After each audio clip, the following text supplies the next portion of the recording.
Hello students, welcome to the third part of magnetic field of current. In this we are going to study about cyclotron, Ampere circuital law, magnetic field due to a straight solenoid and magnetic field due to a toroidal solenoid. Now first we talk about cyclotron. It is made up of two Ds. Actually they are D-shaped, that's why we are saying D-shaped Ds, D1 and D2. You can see they are placed in between the magnetic lines of forces produced by a very strong magnet which has two poles, north and south. Now there is high frequency oscillator which is connected to them. D1 and D2 are two Ds. W we have shown there is one window, very small window it has. North, south, there are two poles of the magnet and these are magnetic field produced by them. If we see the overview will be like this: D1, D2, magnetic field is moving up, W is window, and this red color concentric circles which you have seen, it is a motion of a positive charge particle in a circular path in between the D's, and there is a very small gap between D1 and D2. Basically they are placed in such a way that their diametrical opposite edges are placed parallel to each other and they are very close also. Now what is working actually?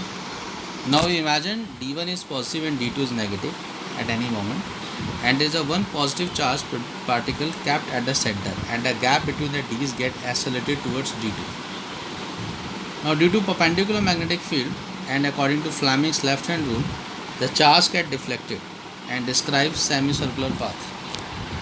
Why semicircular path? Remember one thing, because if the force is perpendicular to the plane between V and B, it always moves the charged particle in a circular path.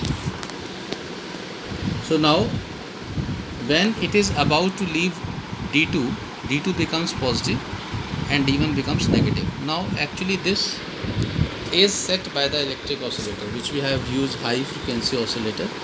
It is set in such a way that when it will cover its semicircular path, the polarity of both D's will be reversed. Now what will happen in this?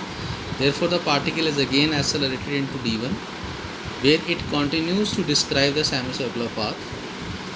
The process continues till the charge transfers through the whole space in the D's, and finally it comes out with a very high speed through the window. Now what is theory? The magnetic force experienced by the charge provides centripetal force requires to describe the circular path. And we know that the centripetal force will be mv square by r, and as the force which is acting on the charged particle in a magnetic field is qvv sin theta, we have taken the angle between them as 90 degree, so it will be qvv sin 90 degree. M is the mass of the charged particle, q is the charge on it, v is the velocity on the path of the radius, b is the magnetic field, and 90 degree is the angle between them. So if we take the value of velocity, it is going to be v/q/r by m. Now if we talk about a time which is taken by the charged particle to describe the semicircular path, the total path will be 2 pi r, the semicircular path will be pi r. So it will be t is equal to pi r by velocity. Now you just put the value of velocity here. What will happen? You get the semicircular time taken by the charged particle to cover the semicircular path will be pi m by dq. As you can see in the formula of time period, it is not depending upon velocity and radius. It means time period is independent on both. So time taken inside the d depends only on the magnetic field, and m by q is the ratio and not on the speed of the charge or the radius of the path, which I was talking to you. Now if total time we have taken as t, then definitely it is going to the twice of t, which is t is equal to 2 pi m by q. Now if f is the frequency of high frequency oscillator, cyclotron frequency, then we write that frequency will be 1 by t, it will be bq by 2 pi m. So this is the time period acquired by the oscillator, which is 2 pi m by bq, and the frequency will be BQ by 2 pi m. Now move to the next is the maximum energy of the particle. Now kinetic energy of the charged particle, we know that it is kinetic energy is half mv square. So it will be half m v square. Now velocity we have already calculated is bqr by m. So it is bqr m by whole square, not by m whole square, right? So if you open the square, it will be half b square q square r square by m. So maximum kinetic energy of the charged particle is when r is equal to r. It means when it will complete the radius of the d's. So the kinetic energy becomes half b square q square r square by m. So the expression for time period and cyclotron frequency only when m remains constant.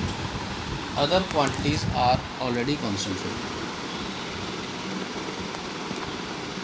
But if m varies with v according to the Einstein relativistic principle as m is equal to m naught under root of 1 minus v square by c square, where c is the speed of light and v is the velocity with which the charged particle moves. This is a very famous relation given by the Einstein.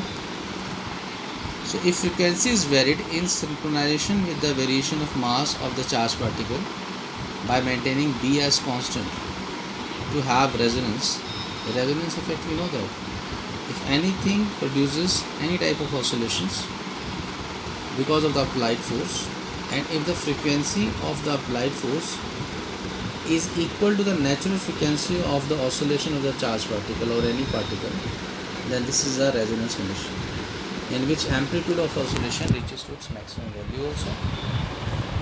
So it is written that to have resonance means this actually. Then the cyclotron is called synchrocyclotron.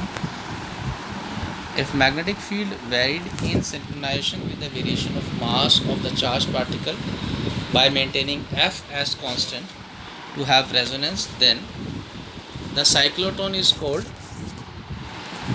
isochronous cyclotron. Now what the point we have to note down, that cyclotron cannot be used for accelerating neutral particle. You can say it's a kind of limitation or demerit of cyclotron, because to move the charged particle in the d's, it must carry some charge because it has to be attracted by the d's. Electrons cannot be accelerated because they gain very high speed very quickly due to their lighter mass and go out of phase with alternating EMF and get lost within the d's. Now we talk about Ampere circuital law. It is a very important law. The line, what it says actually, the line integral of magnetic field, which is B dot dl for a closed curve, is equal to mu naught times the net current threading through the area bounded by the curve. What Ampere circuital law says that the line integral, if we take the line integral of B and dl for a closed curve, then we get what value? Mu naught into I. What is I actually? I is the current threading through the area bounded by the curve. So we can write it, line integral B dot dl is equal to mu naught into I.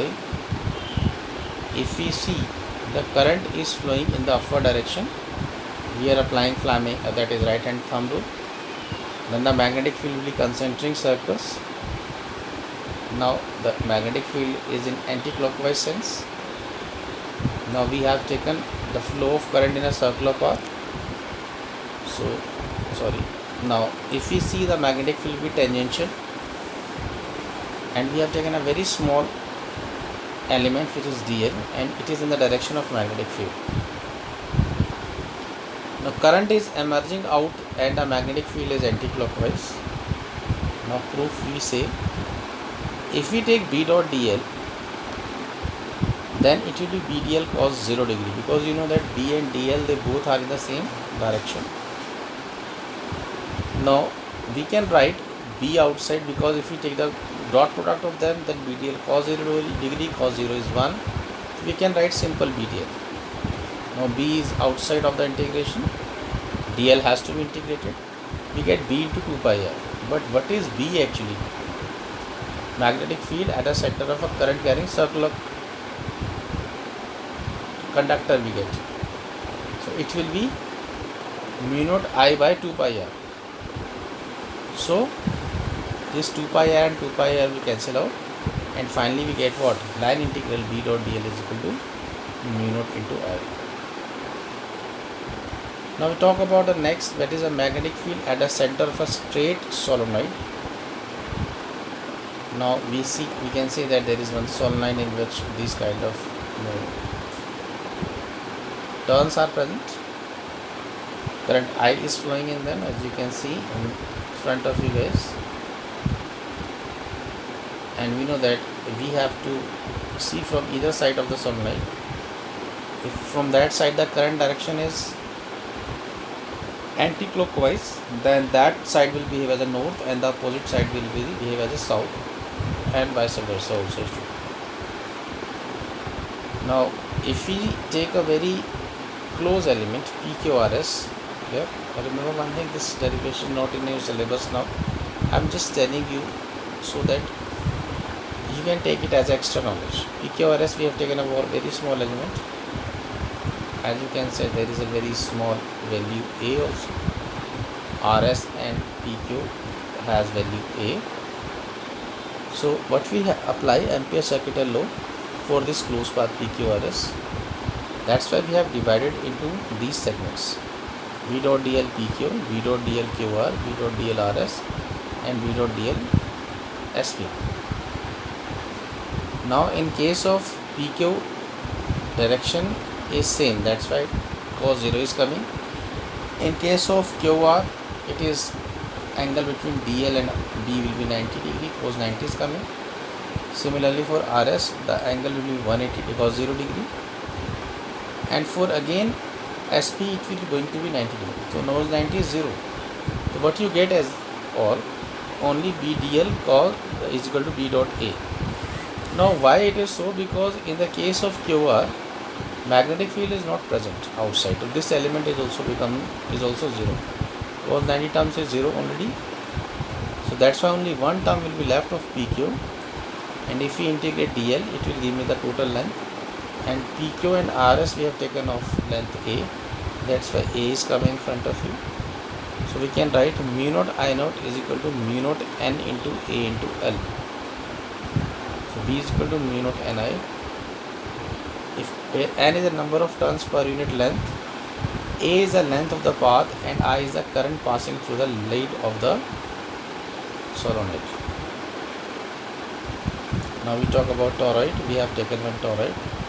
Toroid is also taken as an endless solenoid. Current is flowing in it, and magnetic field is only present in between its coils. Outside it will be 0. We have taken very small element DL. This derivation is not also not in our syllabus now. We have one B here. This is R. This is B is equal to 0, and B is equal to 0 outside, also inside also. As I told you that the magnetic field is only present in between its coils. So B dot dl is equal to mu naught I. BDL is equal to BDL cos 0 degree, because angle between B and DL will be same because they are in the same direction. So B will be outside, integration of DL will be there. Integration of DL will be 2 pi r. So mu naught Ni I naught mu naught N into 2 pi r into I. So B will be equal to mu naught Ni. Now what we take as a note, the magnetic field exists only in the tubular area bounded by the coil, and it does not exist in the area inside and outside the toroid. That is, B is 0 at O and Q and non-zero at point B. So this is the end of the slide now. So we have covered all topics of magnetic effect because of the current. So in the next topic we will move soon, and please revise them. Goodbye students.